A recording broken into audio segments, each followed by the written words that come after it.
akan diberikan waktu sesi sharing dan tanya jawab kepada Bapak Bagus. Silakan. Audiensnya lebih begini saya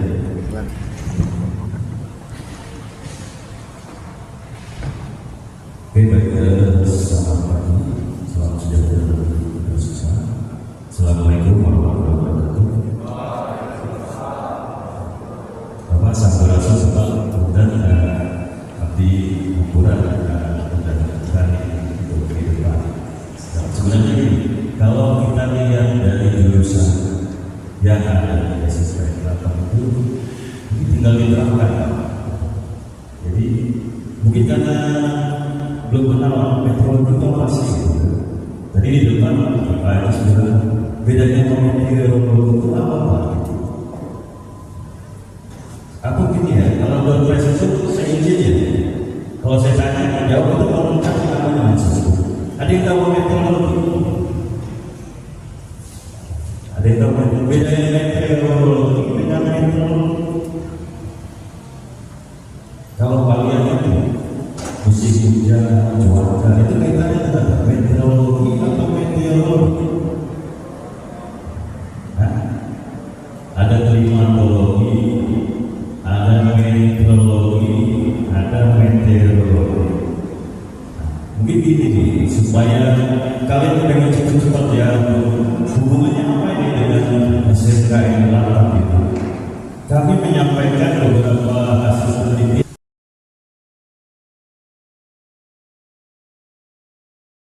Poinnya kalibrasi, instrumentasi, dan meteorologi. Meteorologi sebenarnya dia mengenai tentang ilmu pengukuran.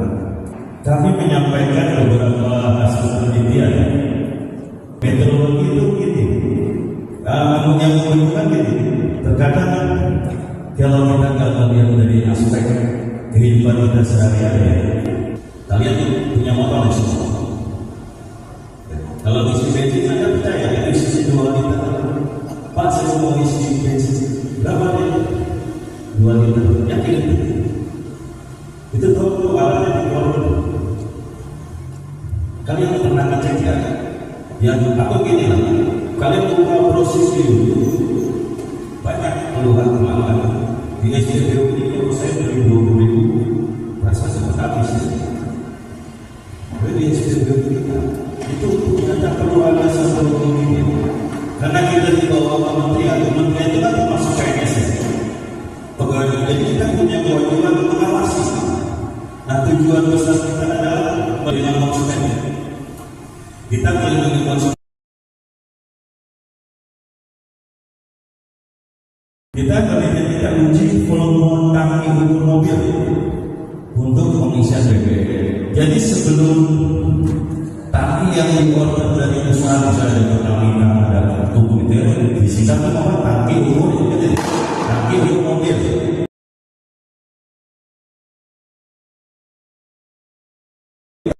Otomotif itu konstruksi, kalian belajar konstruksi secara mekanik. Konstruksi nanti disementasi itu adalah modelan bagaimana merekayasa suatu pengukuran dengan teknik elektronika. Ini nyambung, benar-benar nyambung gitu. Jadi kalau dibandingin jujur di SMA itu ada di IPS, karena itu langsung terjun sebetulnya. Nanti saya berharap bisa bergabung langsung tinggal menerapkan. Jadi benar nggak dari tangki ukur mobilnya itu udah gede, isinya 1.000 liter, 8.000 liter, tapi yang 1.000 liter nggak standar. Konstruksi kalau bisa standar 8.000 liter. Kemudian setelah itu diuji, apakah benar dia terisi dengan BBM sebanyak 8.000 liter, dicek apakah. Jadi volumenya benar nggak? Nanti nggak spek tadi. Ini hubungannya dengan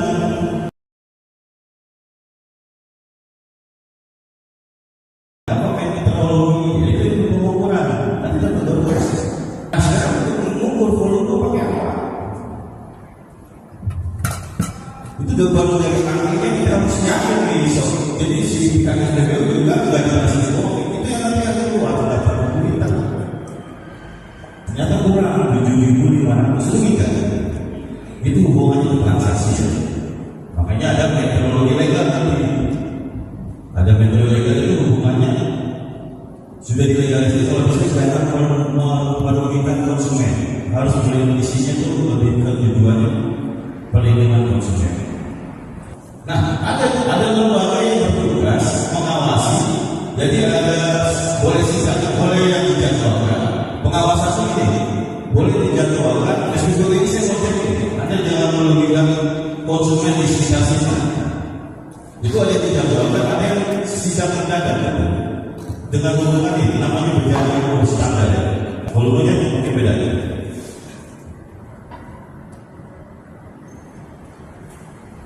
Ini berjalan standar, ini isi. Benar nggak yang keluaran itu 5 liter, 10 liter, tapi ini banyak, ada segala pengukurannya. Ini manual ya?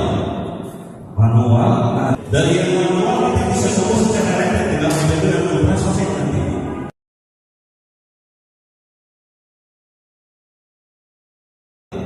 Ada yang tahu di sisi pengukuran? Ada yang tahu?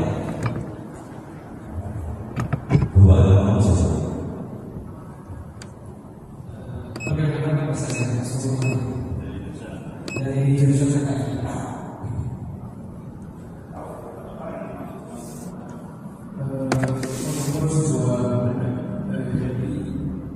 Jadi berdasarkan biasa dari PVC terus isi dan lain-lain. Lisensi ya. Di infrastruktur pengawasan teknik Pak di negara kita itu untuk kendaraan itu Departemen Perhubungan, Kementerian Perhubungan, kemudian untuk makanan Pak BOM.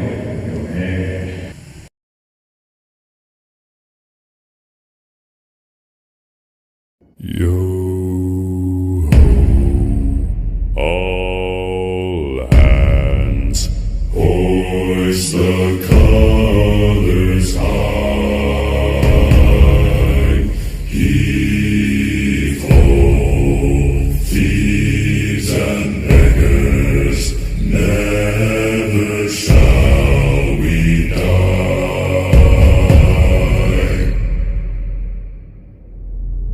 Now some have died and some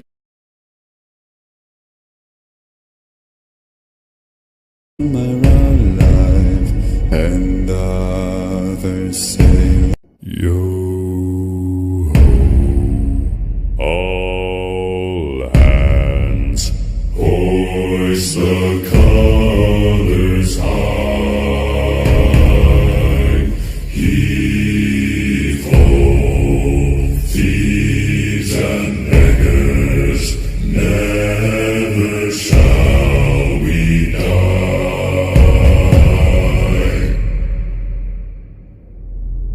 Now some have died and some are alive and others say, yo ho, all hands, hoist the colors high,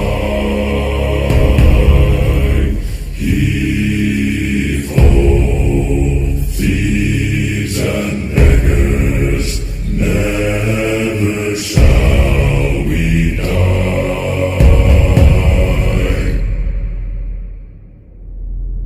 Now some have died and some are alive and others say, yo ho, all hands, hoist the colors high, heave ho, thieves and beggars,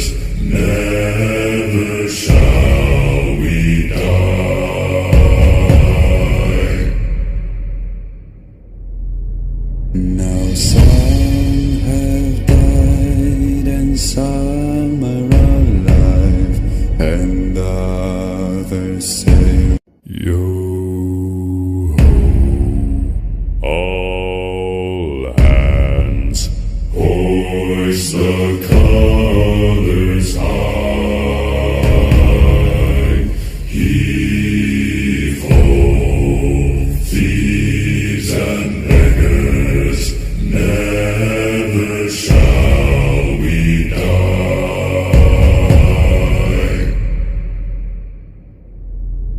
Now some have died and some are alive, and others say. Baik, untuk bagian 4 terdapat foto prototipe serta foto rangkaian yang telah saya buat sesuai dengan skema rangkaian. Yang mana rangkaian yang saya buat ini terdiri dari LCD I2C, power bank 5 volt, Arduino Uno, solenoid valve, water flow sensor, relay, dan battery lighting sensor. Selanjutnya, sebelum dilakukan perangkaian, water flow sensor harus dilakukan pengujian kalibrasi. Untuk saat ini saya menggunakan standar berupa bejana ukur standar dengan kelas 3 dengan variasi kapasitas 5 liter, 10 liter, dan 20 liter dengan pengujian naik dan turun sebanyak 5 kali, di mana didapatkan nilai akurasi rata-rata di atas 98 dan presisi di atas 98 juga. Maka dari itu didapatkan nilai grafik atau linearitas gabungan dengan nilai koefisien determinasinya sama dengan 1 atau dapat dinyatakan sensor memiliki hasil pembacaan yang bagus. Setelah dilakukannya pengujian kalibrasi, prototipe langsung dirangkai seperti pada gambar sebelumnya dan langsung diambil data pada tangki ukur mobil dengan perbandingan menggunakan bejana ukur standar dengan kapasitas 10 liter. Dilakukan pengulangan sebanyak 30 kali dan rata-rata yang didapat dari bejana ukur kapasitas 10 liter sebesar 29,6, dan untuk data dari prototipe didapatkan hasil rata-rata 29,67 yang kemudian diolah untuk mencari karakteristik. Kita coba untuk yang ideal dan pada umumnya. Nanti kamu bisa lihat yang lain coba nanti ya. Harus sudah menggambarkan metodenya apa di state of the art kan banyak judulnya. Kamu ingin merancang poin yang dirangkai lain bisa berbasis mikrokontroler, harus jelas nih arah mulai dari metodenya apa. Judul itu berisi keterangan untuk yang kamu buat, kemudian pakai apa gitu, tujuannya kemana, untuk pengujian tuh boleh berbeda, untuk pengujian tuh kemudian ada sistem otomasinya juga. Metode ini saran kalau untuk sebuah itu karena gini, kalau majalah populer mungkin bisa diterima. Kalau untuk dunia akademis itu berbasis apa nih? Pengujian mikrokontroler kan, gitu. Kemudian menggunakan tonjolkan metode-metode yang digunakan apa? Ultrasonik, gitu kan? Metode kapasitansi. Maka nanti disusun kalimatnya. Kalau pengujian yang lain biasanya gini, harus diturutin. Kalau saya menyerahkan kepada pembimbingnya Naila ya. Panggilan satu Naila atau Naila? Baik ya, kita mulai. Assalamualaikum warahmatullahi wabarakatuh. Paling enak review kan. Jadi 3 pertemuan. Kalau kalian sudah melakukan praktikum berarti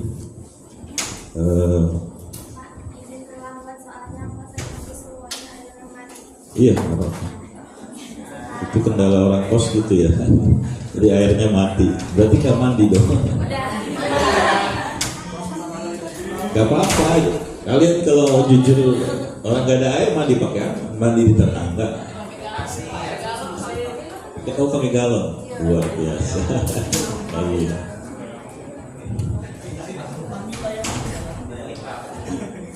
Kebersihan tuh ya, kebersihan tuh penting ya.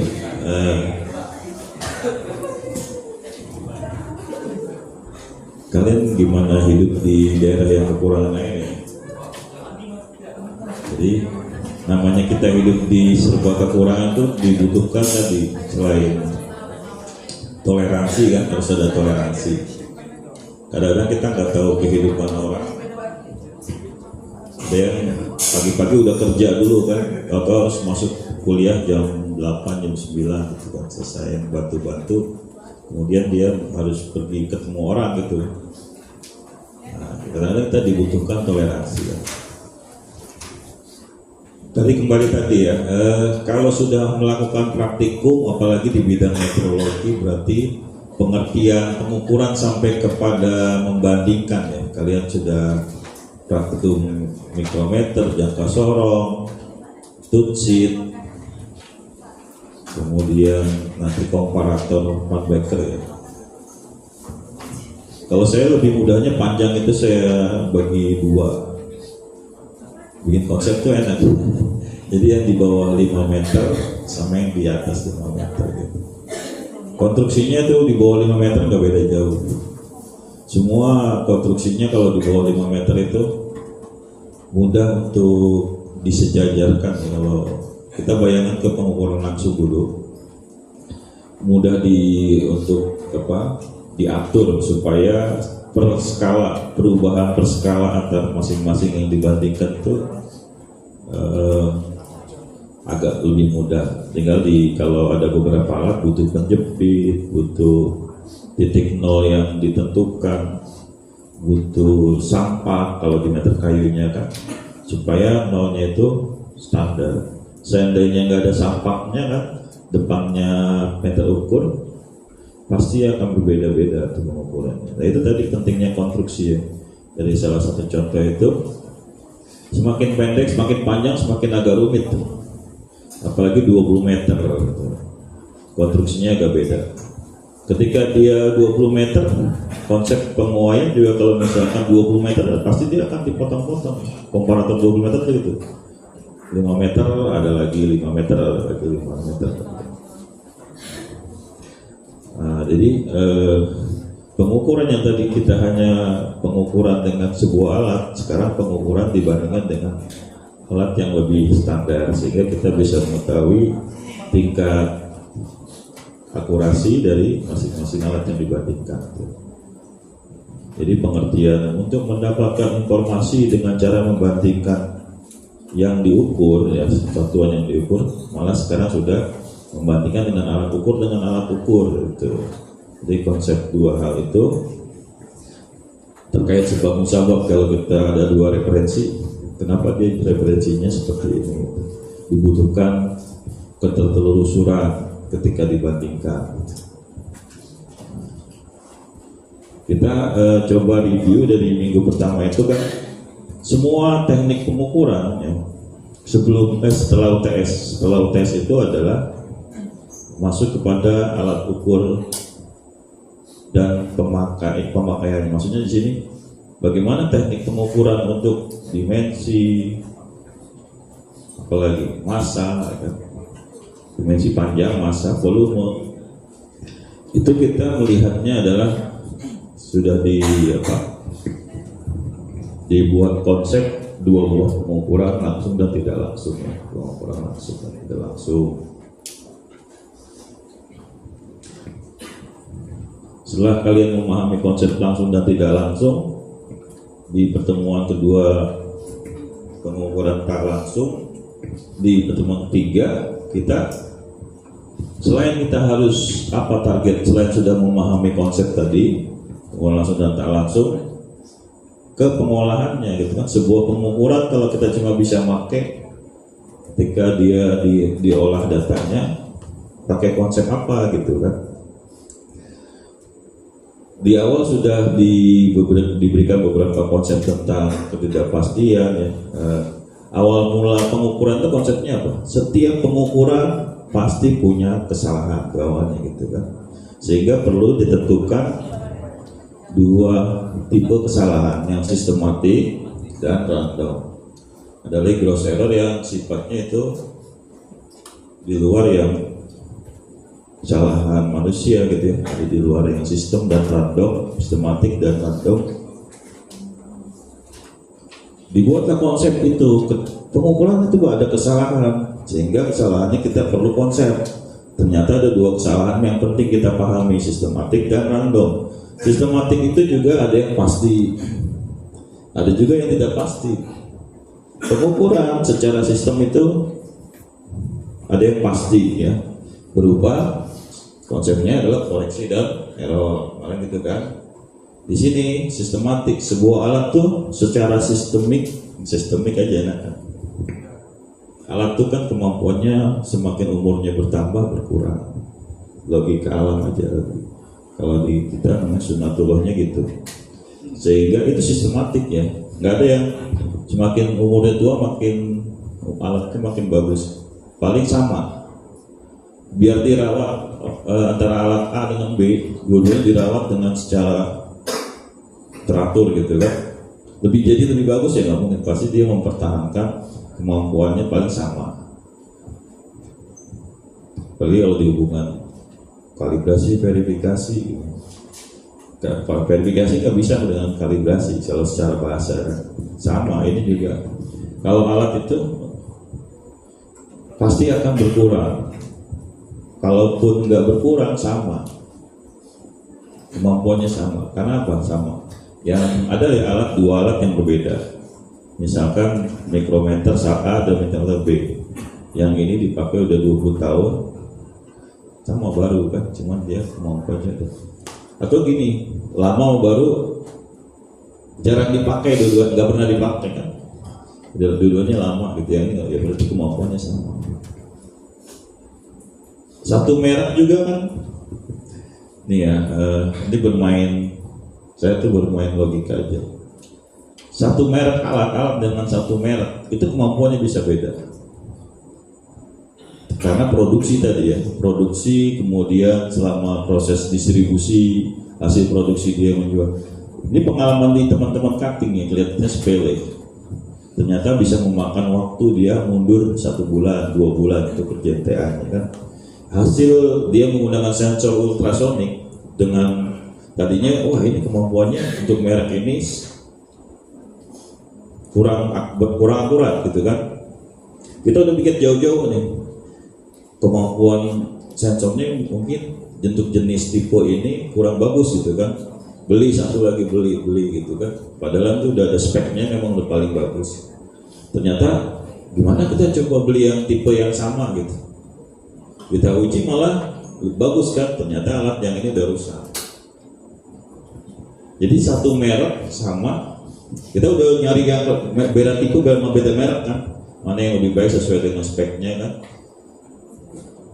Kok sama malah ini, justru ini yang lebih speknya lebih bagus, kok jelek gitu kan. Beli dengan spek yang sama, dengan tipe merek sama, ternyata bagus, ini udah rusak. Jadi orang menjual tuh mungkin distribusinya atau pernah jatuh dijual ke orang, bingung kan, hasilnya jelek, dia makan waktu sebulan tuh buat analis, kita neliti nggak tahu kenapa penyebabnya kan. Berarti ada yang namanya kesalahan sistematik drift ya, drift maupun ini contoh aja drift, sebenarnya banyak. Di alat sendiri setiap alat kan pasti ada, kalau panjang lebih mudah ya, dikatakan dia kemampuan terkecil. Ada yang 1 mili aja udah kebaca, sudut juga gitu, kemiringan dia miring sedikit aja udah kebaca tuh. Itu kemampuan terkecil yang dia mampu kan. Kalau panjang ini berapa mili misalkan, 1 mili, 2 mili. Ada alat yang per 1 senti gitu kan ketelitiannya kan. Sehingga itu sistematik alat tuh punya kemampuan terkecilnya. Nah ini kemampuan terkecil itu yang paling sangat apa ya, di pengukuran itu bagian yang paling penting gitu.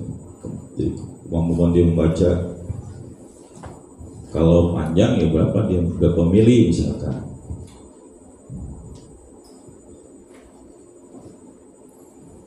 Cutting kalian tuh mengukur sudut tuh miring sedikit dia nggak kebaca, ada alat yang miring sedikit dia nggak kebaca. Kemudian dia mampunya adalah ketika miringnya udah terlalu miring baru mampu membaca.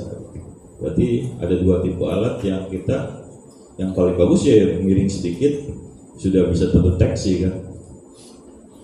Kalau sudut. Sepakat nggak? Pak, saya nggak setuju itu kesalahan sistematik. Sistemik, orang alatnya udah kita mister yang kita biasa pakai itu 1 mili kan? Ya emang dia buatnya 1 mili, tapi bahannya kan plastik, makanya nggak bisa jadi standar. Pakai mistar baja, mistar baja sendiri punya kemampuan pakai yang komparator Van Becker terus gitu kan, sehingga kita memilih itu ya sesuai dengan level ya. Level untuk penggunaan juga sama, masa juga gitu. M3, M2 ketika udah di pasar ya kita kalibrasinya dengan yang selevel lebih tinggi 1 tingkat. Setuju lah, pokoknya setuju aja lah. Nggak gitu juga saya lebih senang bukannya dia masuk ke random gitu kan. Ya logikanya gitu, kalau setiap alat dia punya, kalian bikin sendiri aja pasti kan. Saya harus menentukan nih panjangnya di sini, saya bikin sendiri lah garis nggak 1 mili kan. Setiap kenaikan 1 senti dia berubah gitu. Tapi kalau panjang enak tinggal dibagi gitu. Kalau suhu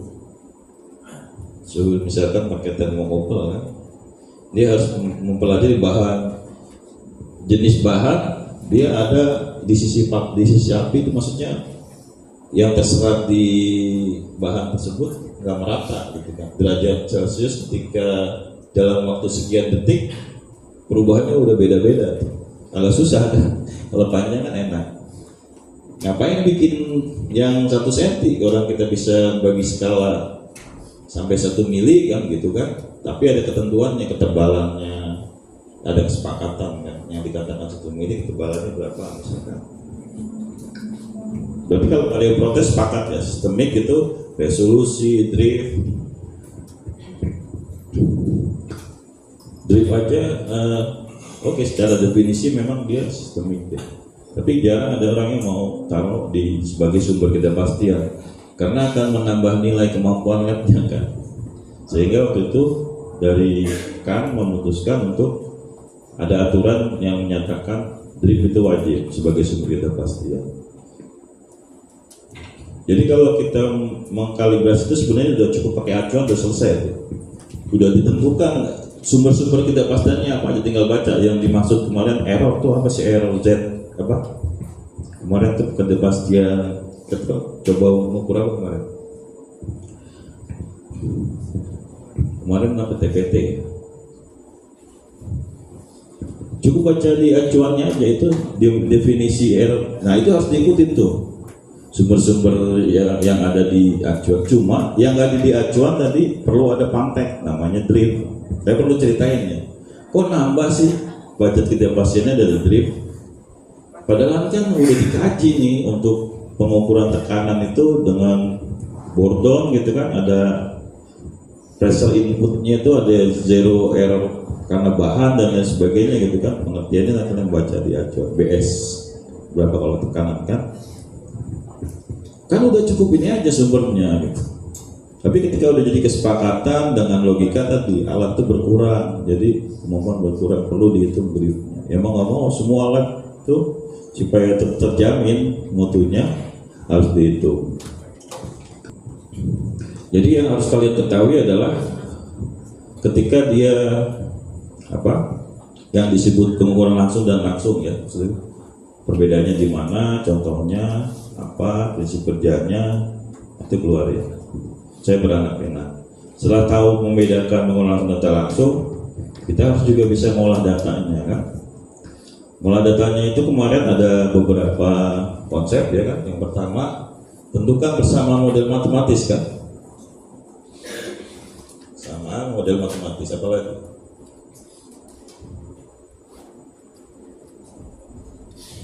Bagus tulisannya.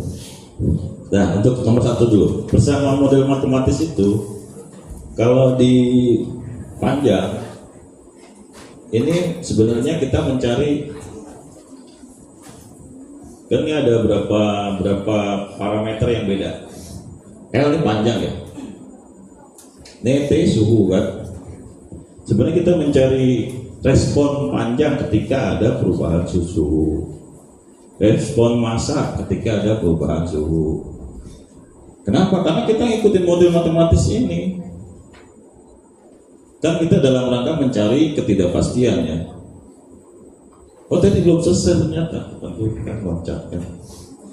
Ngomong ketidakpastian tadi baru sampai mana? Yang tidak pasti di sistematik ada, yang pasti koreksi error. Di random ada pengulangan SD. Ya kan? Berarti kalau untuk mencari sebuah pengukuran yang dikatakan sebuah pengukuran itu dengan angka, kan kesepakatannya gitu kan, harus pakai angka. Koreksi plus minus U95, U95 ketidakpastian itu diambil dari kan dua kesalahan ini yang sudah terkonsep kan, yang tidak pasti digabungkan. Jadi drift, resolusi SD ini paling minimal ya. Bla bla blanya itu dari acuan setiap bidang pengukuran beda, tekanan ada tambahannya lagi kan. Kalau pakai yang Bordon pasti ada tambahannya lagi. Nah, yang paling umum tuh drift, SD sama resolusi. Setiap sistem, setiap alat tuh pasti akan punya ketidakpastiannya. Gabungannya ini yang paling sering. Ya sudah pasti ada. Kemudian nih K ya, K atau error. Udah, orang mengukur tuh harusnya karena dia udah kesepakatan kan dia harus nilai K, koreksi dan error. Jadi kalau koreksi itu standar dikurangin apa yang diuji, error kalau yang diuji dikurangi standar. Tapi dia punya nilai yang harus sebuah angka berupa range di mana nilai itu ada nilai benarnya kan.